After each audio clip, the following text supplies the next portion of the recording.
સમાચાર જૂનાગઢથી કેશોદના શેરગઢમાં અનરાધાર વરસાદ ખાબક્યો। નદી નાળાઓ છલકાયા છે। નોડી નદીના પાણી શેરગઢમાં ફરી વળ્યા। અનેક ઘરોમાં પાણી ભરાયા। દિવાલ ધરાશાયી થવાના પણ સમાચાર પ્રાપ્ત થયા છે। અંદાજે 8 ઇંચથી વધુ વરસાદ થતા નોડી નદીમાં પૂર આવતા શેરગઢ ગામમાં પાણી ભરાઈ ગયા હતા। સ્થાનિકોના જણાવ્યા મુજબ સ્મશાનની દિવાલ પડી ગઈ હતી અને 10 થી 12 ઝૂંપડા તણાઈ જતા તમામને સલામત સ્થળે ખસેડવામાં આવ્યા હતા। રોડનું પણ ધોવાણ થઈ ગયું હતું। આજે પણ કેશોદ શહેર તેમજ ગ્રામ્ય વિસ્તારમાં 2.5 ઇંચ જેટલો વરસાદ નોંધાયો છે। 11:30 થી 12:30 અંદાજે 10 થી 12 ઇંચ જેટલો વરસાદ પડ્યો છે અને ગામની આ સમસારની 2-3 વંડી તૂટી ગઈ અને ગામ અંદર પાણી ઘૂસી ગયા છે અને આમ ઘણું બધું નુકસાન થઈ ગયેલ છે અને ક્યાંય પબ્લિકને જવાય એમ નથી। એકેય બાજુ રસ્તા ચાલુ નથી, રોડ ધોવાઈ ગયા, લાકડા બાકડા બધું તણાઈ ગયું। જૂનાગઢના માળિયાહાટીનામાં ધોધમાર વરસાદ ખાબક્યો। ધોધમાર વરસાદ પડતા રસ્તા પર નદી જેવા દ્રશ્યો સર્જાયા। રસ્તા પર પાણી ભરાતા ભારે હાલાકી પડી। ગામની મધ્યમાં આવેલ વોખડામાં પૂર જેવા પાણી વહ્યા। સરકારી હાઈસ્કૂલના ગ્રાઉન્ડમાં પાણી ભરાયા। સ્ટેશન પ્લોટ, પટેલ સમાજ, માધવનગર, પૂનાપરા, જલારામ મિલ, રેલવે સ્ટેશન રોડ પર પાણી ફરી વળ્યા હતા। ગીર સોમનાથમાં આબ ફાટ્યું। ગીરમાં મેઘ તાંડવથી નદીઓ બે કાંઠે વહેતી થઈ છે। કોડીનાર નજીક વિઠ્ઠલપુર ગામેથી પસાર થતી સાંગાવાડી નદીમાં ઘોડાપુર। ગીર ગઢડાની મછુંદરી નદી ગાંડીતુર બની। સાંગાવાડી નદીના પાણી 20 ફૂટથી વધુ ઊંચા બ્રિજ પર ફરી વળે તેવી સ્થિતિ। વિઠ્ઠલપુર ગામ નજીક બ્રિજ પર પાણી ફરી વળે તેવી સ્થિતિ સર્જાઈ છે। ગીર સોમનાથમાં મેઘતાંડવથી નદીઓ બે કાંઠે વહેતી થઈ છે। સાંગાવાડી નદીમાં ઘોડાપુર આવ્યા। આસપાસના વિસ્તારોને પણ એલર્ટ રહેવાની સૂચના આપી દેવામાં આવી છે। તો આ તરફ મછુંદરી નદી પણ બે કાંઠે વહેતી થઈ છે। નદીમાં ઘોડાપુર આવતા જ લોકો પણ તેને જોવા માટે ઉમટ્યા હતા, પરંતુ અત્યારે ખૂબ જ સાવચેતી રાખવાની જરૂર છે, કારણ કે આ જે ઘોડાપુર છે તે આસપાસના વિસ્તારો માટે જોખમ સર્જી શકે છે। સતત ગીર સોમનાથમાં વરસાદી વાતાવરણ જોવા મળી રહ્યું છે। આકાશમાંથી સતત મેઘરાજા હેત વરસાવી રહ્યા છે અને કેટલાક વિસ્તારો માટે તે આફત બનીને વરસી રહ્યો છે। ગીર સોમનાથમાં ગીર જંગલ અને ગીર ગઢડામાં મેઘરાજાની તોફાની બેટિંગ જોવા મળી। વહેલી સવારથી તોફાની બેટિંગથી નદીઓ છલકાઈ। સનવાવ નજીક રૂપેણ નદીમાં પૂર આવ્યા તો ગીર ગઢડાના નગડિયા ગામથી પસાર થતી શાહી નદીના પાણી રસ્તા પર ફરી વળ્યા। નગડિયા નજીક શાહી નદીના પાણી ફરી વળતા વાહન વ્યવહાર ખોરવાયો। જોકે ગીર જંગલના ઉપરવાસમાં ભારે વરસાદ ખાબક્યો હતો।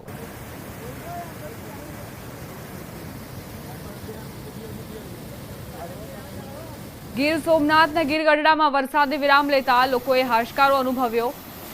ગીર ગઢડાની માલણ નદીમાં ઘોડાપુર આવતા નગડિયા ગામનો વાહન વ્યવહાર ખોરવાયો। હાલ વરસાદે વિરામ લેતા કોઝવે પરથી પાણી ઓસર્યા છે। ગીર ગઢડાના માલણ નદીમાં ઘોડાપુર આવતા કોઝવેનું ધોવાણ થયું। જોકે હવે પાણી ઓસર્યા છે, પરંતુ કોઝવેની આ દુર્દશાના કારણે તેના પરથી પસાર થવું એ જોખમકારક સાબિત થઈ શકે છે। ગીર સોમનાથમાં આબ ફાટ્યું। ગીર ગઢડા ધોકડવા રોડ પર પાણી ફરી વળ્યા। નદીના પાણી પુલ પર ફરી વળ્યા। રસ્તા પર પાણી ફરી વળતા વાહન વ્યવહારને અસર પહોંચી છે। નદીના પુલ પરથી કઈ રીતે ધસમસતો પાણીનો પ્રવાહ વહી રહ્યો છે તેની તસવીરો જુઓ। અહીંથી પસાર થવું મુશ્કેલ છે। જો આ કોઝવેનો ઉપયોગ લોકો કરે તો એ જોખમ સર્જી શકે છે અને હવે આ કોઝવેના ધોવાણના કારણે જ પાણીના ધસમસતા પ્રવાહના કારણે લોકોને લાંબો ચક્રાવો ફરીને વાહન વ્યવહાર કરવાની ફરજ પડી છે। ધોકડવા રોડ પર પાણી ફરી વળ્યા। હવે જ્યારે મેઘો વિરામ લે ત્યારબાદ આ પાણી ઓસરે તેની રાહ લોકો જોઈ રહ્યા છે।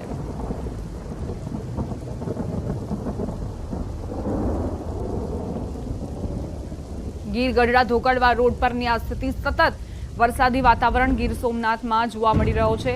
ગીર સોમનાથના અલગ અલગ દ્રશ્યો સામે આવ્યા છે। ક્યાંક નદી જળાશયો છલકાયા છે, ક્યાંક કોઝવેનું ધોવાણ થતાં જ વાહન વ્યવહાર પર અસર પહોંચી છે। આ 4 અલગ અલગ તસવીરો, એક જ પ્રકારનું વાતાવરણ અને એ વાતાવરણે પડકાર અને આફતો સર્જી છે। મુશ્કેલીઓનો સામનો લોકો કરી રહ્યા છે। એક તરફ મછુંદરી નદીમાં ઘોડાપુર, રૂપેણ નદી પણ તોફાની બની છે, માલણ નદીમાં ઘોડાપુર આવ્યા છે અને આ જ પ્રકારની સ્થિતિ ગીર સોમનાથના અલગ અલગ વિસ્તારોમાં જોવા મળી રહી છે। નદીના પાણી કઈ રીતે કોઝવે પર ફરી વળ્યા છે તેની પણ તસવીરો સામે આવી। રાજકોટ જિલ્લાના ગ્રામ્ય વિસ્તારમાં ભારે વરસાદ ખાબક્યો. જામકંડોરણામાં ફરી વરસાદ શરૂ.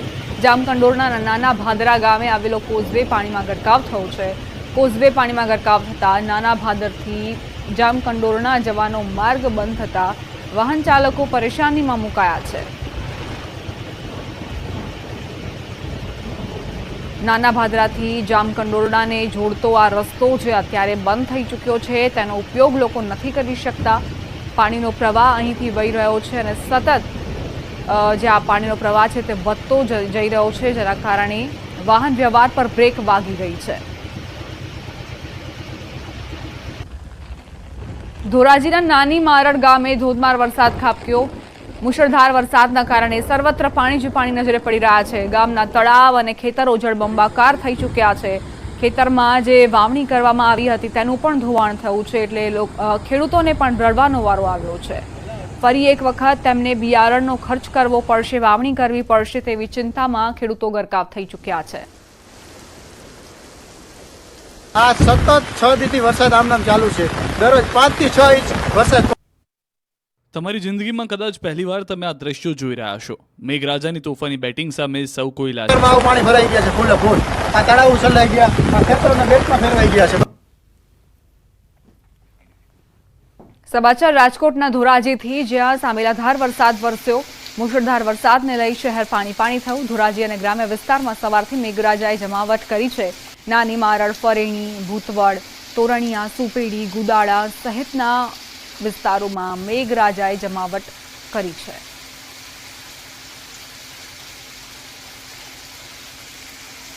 ધોરાજી પંથકમાં સામેલાધાર વરસાદ વરસ્યો. ધોધમાર વરસાદ પડતા શફરા નદી બે કાંઠે વહી રહી છે. પંચનાથ મહાદેવ મંદિરે જવાનો મુખ્ય માર્ગ બંધ થયો છે. રસ્તા પર પાણી ભરાતા વાહન ચાલકોને ભારે હાલાકીનો સામનો કરવો પડી રહ્યો છે. ઉપરવાસમાં વરસાદ પડતા સુરતની ખાડી ઓવરફ્લો થઈ. પર્વત પાટિયા મેઇન રોડ પર પાણી ભરાઈ ગયા. ટેક્સટાઇલ માર્કેટના ગોડાઉન તરફના મુખ્ય માર્ગ પર ઘૂંટણસમાં પાણી ભરાયા. રાજહંસ, ફેબ્રિજો, સંસ્કૃતિ માર્કેટ સહિતની મોટી માર્કેટ બંધ થઈ છે. ટેક્સટાઇલમાં કામ કરતા યુવાનોને કામ પર જવામાં ખૂબ તકલીફ પડી રહી છે. વહેલી સવારથી કામ પર નીકળી માર્કેટ આવ્યા ત્યારે માર્કેટ બંધ હોવાથી હાલાકી.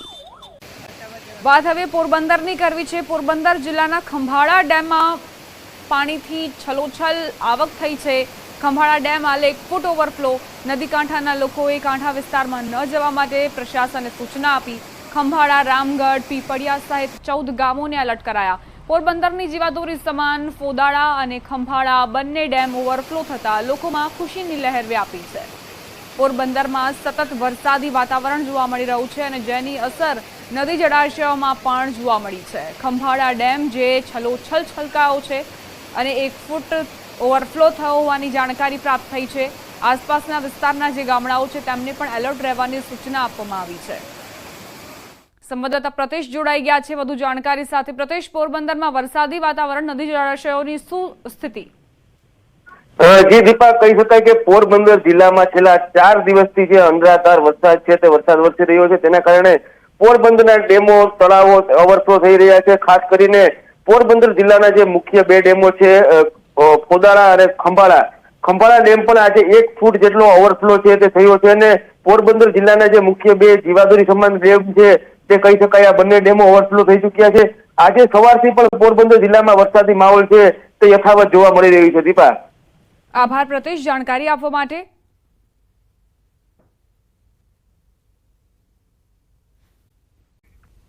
રાજકોટ જિલ્લાના ધોરાજી તાલુકાના નાની પરબડી ગામમાં આવેલ ફૂલઝર નદી બે કાંઠે વહેતી થઈ. નાની પરબડીથી ચોકી તરફ જવાનો માર્ગ બંધ થયો છે. ધોરાજી તાલુકાના નાની પરબડી ગામમાં અનરાધાર વરસાદ વરસ્યો અને ત્યારબાદ ફૂલઝર નદી કઈ રીતે બે કાંઠે વહી રહી છે. નદીમાં ઘોડાપૂર આવ્યા છે. નાની પરબડીથી ચોકી તરફ જવાનો માર્ગ પણ બંધ થયો છે. વાહન વ્યવહાર અહીં ઠપ થયો છે. લોકોને લાંબો ફેરો પડે તેવી સ્થિતિ, તેવી મુશ્કેલીઓ સર્જાઈ છે. ફૂલઝર નદીની આ તસવીરો જુઓ. નદીનો રૌદ્ર સ્વરૂપ, ધસમસતો પાણીનો આ પ્રવાહ, જેના કારણે કોઝવેનું પણ ધોવાણ. રાજકોટ જિલ્લાના ધોરાજીના ચિચોડ ગામમાં ધોધમાર વરસાદ ખાબક્યો. ચેકડેમ મુખ્ય માર્ગ વરસાદી પાણીથી ભરાઈ ગયા. તો ચેકડેમમાં નવા નીરની આવક જોવા મળી રહી છે અને આસપાસના વિસ્તારના લોકોને પણ તેનો સીધો ફાયદો થશે. પરંતુ આ વરસાદ અત્યારના સમય માટે આફત લઈને આવ્યો છે, કારણ કે જે મુખ્ય માર્ગ હતો તેનું જ ધોવાણ થઈ ચૂક્યું છે અને અહીંથી લોકો પસાર નથી થઈ શકતા. 8 થી 10 ઇંચ વરસાદ થયો છે. માણસો જવાનો, ધોરાજી જવાનો, જુનાગઢ જવાનો વ્યવસ્થા હાવ ઠપ થઈ ગઈ છે. વારો પણ છૂટવાની તૈયારીમાં છે. તંત્ર કોઈ ધ્યાન રાખતું નથી. સરકાર આને સામે જોવે એટલી બધી. આભાર. સોમનાથમાં મન મૂકીને વરસતા મેઘરાજા પહેલા ગીર ગઢડા અને હવે કોડીનારમાં ધોધમાર વરસાદ ખાબક્યો. તેજ પવન સાથે મેઘરાજા ઓળઘોળ. છેલ્લા 1 કલાકથી કોડીનારમાં મેઘરાજાની તોફાની બેટિંગ જોવા મળી. વહેલી સવારે ગીર ગઢડામાં 4 ઇંચથી વધુ વરસાદ ખાબક્યો. હવે કોડીનારમાં રાઉન્ડ મારતા મેઘરાજા.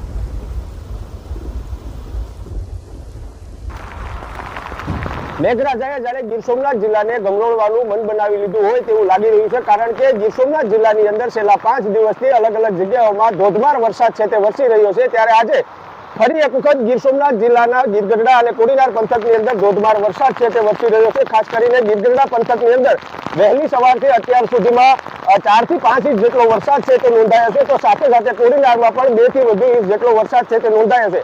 જોકે ગીર જંગલની અંદર ધોધમાર વરસાદ પડવાને કારણે ગીરની જે નદીઓ છે તે બે કાંઠે વહી રહી છે. તો કેટલાક એવા ગામો પણ છે કે જે સંપર્ક વિહોણા બન્યા છે, કારણ કે વોકળાઓ અને નદીઓના પાણી છે તે રસ્તાઓ ઉપર વહી રહ્યા છે.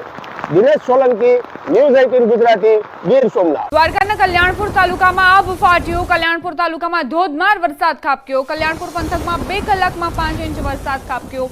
કલ્યાણપુર, હરિપર, પાનેલી, ટંકારિયા, રાવલ સહિતના ગામોમાં ધોધમાર વરસાદ. કલ્યાણપુર તાલુકાના હરિપર ગામે આબ ફાટ્યા જેવી સ્થિતિ. લોકોના મકાનોની અંદર પણ પાણી ઘૂસેલા જોવા મળ્યા. સતત મેઘરાજા અહીં પોતાનો હેત વરસાવતા રહ્યા અને ત્યારબાદ હવે આ વરસાદ જાણે કે આફત બનીને વરસ્યો. સંવાદદાતા મુકુંદ જોડાઈ ગયા છે વધુ જાણકારી સાથે. મુકુંદ, દ્વારકામાં કયા વિસ્તારોમાં સાંભેલાધાર વરસાદ ખાબક્યો છે? શું મુશ્કેલીઓ સર્જાઈ છે? જી, વાત કરવામાં આવે તો દેવભૂમિ દ્વારકા જિલ્લામાં છેલ્લા 4 થી 5 દિવસથી આબ ફાટી હોય તેવી સ્થિતિ છે. ત્યારે દ્વારકા જિલ્લાના કલ્યાણપુર તાલુકામાં ભારે વરસાદના કારણે અનેક ગ્રામ્ય વિસ્તારના રસ્તાઓ જળમગ્ન થયા છે. લોકોના રહેણાંક મકાનો છે તેમાં પણ પાણી ફરી વળ્યા છે. ખાસ કરીને વાત કરીએ તો કલ્યાણપુર તાલુકાના હરિપર, પાનેલી, ટંકારિયા, રાવલ સહિતના ગામોમાં ભારે વરસાદના કારણે જળબંબાકાર જેવી સ્થિતિ થઈ છે. ખાસ કરીને કલ્યાણપુર તાલુકાના હરિપર ગામે ખેડૂતોના ખેતરો પાણીમાં ગરકાવ થયા છે. રહેણાંક મકાનો છે તે પણ પાણીમાં ગરકાવ થયા છે. આભાર મુકુંદ જાણકારી આપવા માટે. બપોરે 1 વાગ્યા સુધી અનરાધાર વરસાદની આગાહી કરાઈ છે. રાજ્યના 8 જિલ્લામાં અતિ ભારે વરસાદની આગાહી. 8 જિલ્લામાં રેડ એલર્ટ અપાયું છે. 8 જિલ્લામાં યલો એલર્ટ અપાયું છે. બપોરે 1 વાગ્યા સુધી 17 જિલ્લામાં ઓરેન્જ એલર્ટ. દ્વારકા, પોરબંદર, જુનાગઢમાં રેડ એલર્ટ અપાયું. ગીર સોમનાથ, ભરૂચ, સુરતમાં પણ રેડ એલર્ટ અપાયું છે. નવસારી, વલસાડ, દાદરાનગર હવેલીમાં રેડ એલર્ટ અપાયું. અમદાવાદ, આણંદ, વડોદરામાં ઓરેન્જ એલર્ટ. રાજકોટ, અમરેલી, ભાવનગરમાં ઓરેન્જ એલર્ટ અપાયું છે. 8 જિલ્લામાં રેડ એલર્ટ આપવામાં આવ્યું છે, જ્યાં અતિ ભારે વરસાદની પૂરેપૂરી સંભાવનાઓ. બપોરે 1 વાગ્યા સુધીમાં અનરાધાર વરસાદ વરસશે તેવી આગાહી હવામાન વિભાગે 8 જિલ્લા માટે કરી છે.